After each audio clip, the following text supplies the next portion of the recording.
you were. Cool. And then you can, that's another way if you make multiple scenes, say if you want like a view from over here, you can add another scene. And that's kind of how like when you do animations, quick animations, you can zoom from one to the other and set that up. But we're going to use scene one, and one thing that I always do is turn off the lines. I don't like all the lines in SketchUp, so you go to edge style and turn off the edges. That's just under view, edge style, edges. And then under give it some shadows, so everything gets a little more depth. You can go under window shadows. If you ever played SketchUp, you've probably seen it before. Turn it on, figure out what time of day you want, all that fun stuff. But there's a few things that aren't as common to help set it up. And one is to just throw a scale figure in all over the place. So I'm just going to download just a simple like 2D person. I usually get this guy, the casual man. And what I usually do is I just put him all over this model. Multiple, everywhere. I feel like we're in Matrix. Yeah, right. When he starts reproducing. And you can do that if you've never done it before. You can download stuff from the 3D warehouse, which is this button right here. Google SketchUp has like a whole collection of things that people have made that you can upload and download. So say if you want cars, you type in a car and you get tons and tons of models that other people have made that you can download right into your models. So it's really helpful if you have like a city and you want to throw in a bunch of stuff real fast. Other people have done the work for you, you can just kind of piggyback on it. But so the reason I have all these guys in here is because when I export, I'm going to export 2 scenes. The first one is going to have all these guys in it, and then the second one is going to have none of them in it. And so that way you import them both into PhotoShop, and you can turn on and off the layer with the people on it, and that way you can always see if your perspective is correct. So when you put people into the scene all the way back here in Photoshop, you actually have somebody that you can match it up against, and then turn that layer back off so you get that realistic effect and not the SketchUp person effect. So, did you have a question, Pete? I'm going to move this table for a second. Okay. I'm going to move this and it's probably going to screw things up, but it's just because I'm trying to record and it's not working very well at the moment. So, hold on one second. I know. It's not pretty. It'll be okay. It'll be okay, machine. Trust me. Yeah. Okay. It'll stop. Don't worry. I have faith. So that's one technique, and we'll kind of go through that. I would make a layer with your dudes on it. Window, layers, and a layer called dude layer. And so now all these guys are going to go onto the dude layer. The dude layer. Dude layer. And again, you right click, say entity info, you get a new thing that pops up, and under the layer you change it from surfaces to dude layer. And now everyone can turn on and off on the dude layer. The other thing that I do a lot that is really, really helpful in really kind of will tear your model apart is to, I heard it called the chroma key, and I don't know if that's actually what it's called, but I find it really helpful. And what it is essentially coloring surfaces on your Photoshop or on your SketchUp model to be radically different from each other. So when you get into Photoshop, you can easily extract layers by color. So say certain lines back on real quick so we see what we want to color. We have this whole area which is going to be one thing. We have this whole area which is going to be another. We have all these different surfaces. So what I would do is just go through and start coloring things, all these different colors, so you know exactly what they are, and make them really different so they won't accidentally select each other. So if you have like, say this is going to be a brick area over here, that's all going to be yellow. Say something's going to be like the sides, maybe I have a board form concrete texture which we can use maybe for this area.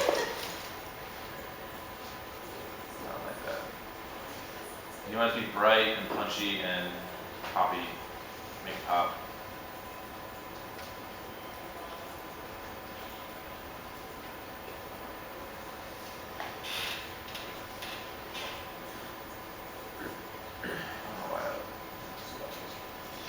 So there's, yeah, we'll do those for now. We won't do too much. But that will really help. You'll see when we get into Photoshop, it will help make things pop.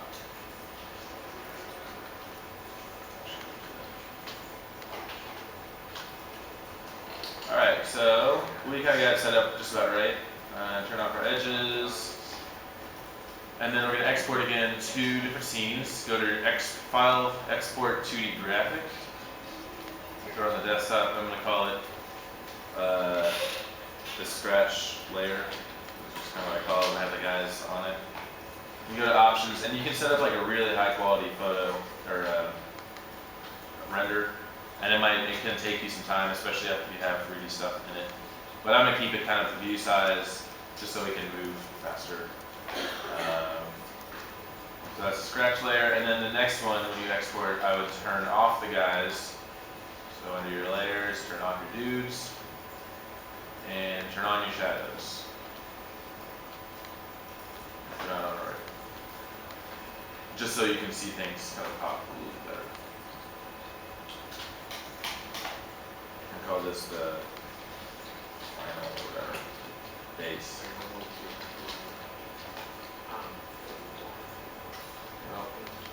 Alright, so now you can pull those guys into SketchUp, or into PhotoShop.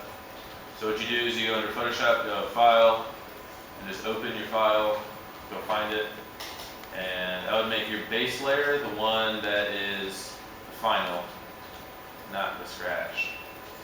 Open that up, and there it is.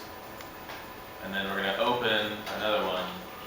We're going to open the other one in separate layer. So now we have these in 2 separate documents.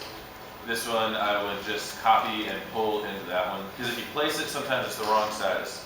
And you want to make sure that it's exactly the same size so you can turn stuff on and off and it will perfectly match up. So what you're going to have to do is unlock this, because it comes in as a JPEG. It's got a locked layer. You double click on the layer, it'll pop up and say layer, say OK. So now you can actually edit this thing, and you want to select everything. Select all, choose your move tool, and then drag it up into this layer. And you can drop it in. And then it'll snap exactly to where it's supposed to be. And there you go. So now we have both these guys like this, which is what we want. It's good. We're happy. So now we can just start adding stuff to our Photoshop file. You guys have any questions so far? Yes. So when you opened the base layer, the background layer, that was JPEG as well? It was, and it's still locked. And we'll get there. You'll unlock this eventually. Okay. But it's still locked. So when you bring in JPEGs, it will have them as locked base layers. And you have to double click on the layer like that. Say, okay. Yeah, I just want to make sure that was correct. Yep. Is everybody there?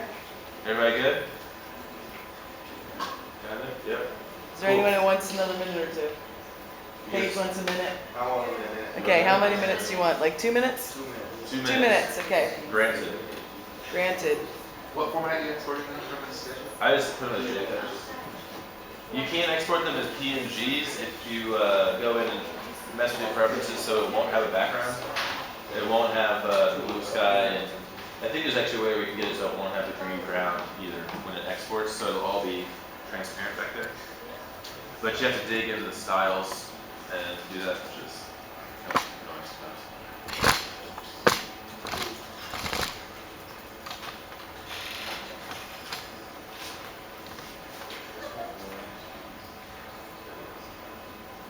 When you export your the chroma key, the color stuff, I would change the surfaces. The vertical and horizontal surfaces should be different.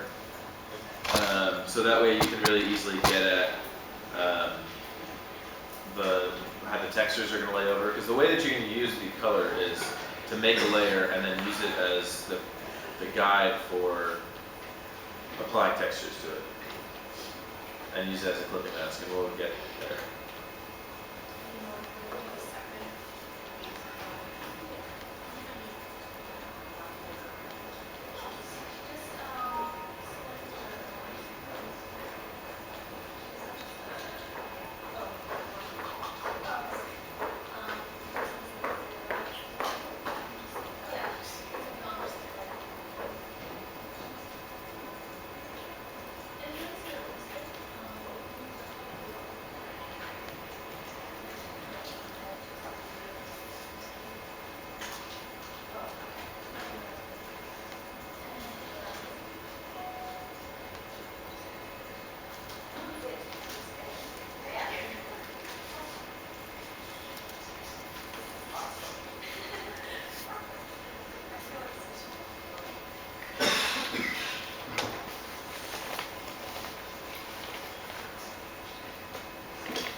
Yeah.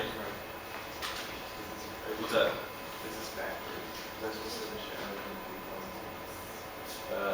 No, the people are one, the shadows are not. Oh, sorry. On that. There you go. Good. Export that down a little.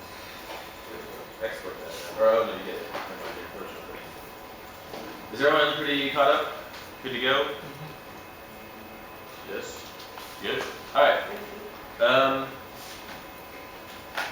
When I was talking about setting up your base layer, sometimes you'll export out of SketchUp and you'll actually have elements that you want to see. With this model, there's probably nothing, if you were to follow this all the way through, there'd probably be no surface that you would actually see that wouldn't have a texture applied over top of it. So when you set up your SketchUp model and you bring it into PhotoShop and you want to do a real heavy photorealistic render, you will probably not see any surface of your SketchUp model. So there's no reason to spend a lot of time on how it looks, because you're just going to rip it apart in Photoshop. Sometimes though you will have maybe an element that you built, like a structure or something that you want to use, and you'll have to extract it from the layer, or you have to kind of cut it out and use it. And for that reason, you're going to have a base layer that you're going to lock and keep. You'll have two versions of your base layer. The first one will be like the base layer that you don't touch. And then you're going to duplicate it, and you'll have one that you can actually start to cut on, and you'll lock that. So duplicate this layer, you right click and go up to duplicate layer, and call this base touch or something, I don't know. But this one you're going to lock and keep and never touch unless you actually have to, because you'll lose it and you won't be able to use it again. And sometimes you'll, so if you actually have to, do some textures, do whatever you need to do it on a duplicate of the base layer, and always keep kind of a sacred base layer copy that you just leave alone. So we have this one, and now we want to start pulling out things that we want to apply textures to. So this big red area, say we want it to be like a grass in there. What we're going to do is pull out that layer, and we're going to select it by color, and that's why we colored it. So we'll go up to select, color range, and we're going to get, or actually, I lied. First one, you got your eyedropper tool, which is this guy. You can press I as the hotkey. And what that does is it selects, all the different colors on here, and you'll see it kind of jump around the colors. We want to select the red color, because we are going to use that layer. Select, color range, and you'll see that it shows up with exactly what we selected.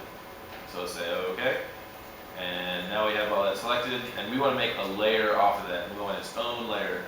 So we will change to a tool that is a selection tool. That can be a lasso, it can be a marquee, it can be the quick selection tool, it can be anything, but it can't be the eyedropper. Because when you click by the eyedropper, you can get eyedropper stuff, and you don't want that. You want the selection tool stuff. So you'll click on that, and then right click, and you see you get a whole new menu, and you want to create a layer via copy. And so you get a whole new layer you see from your selection, which is good. But we also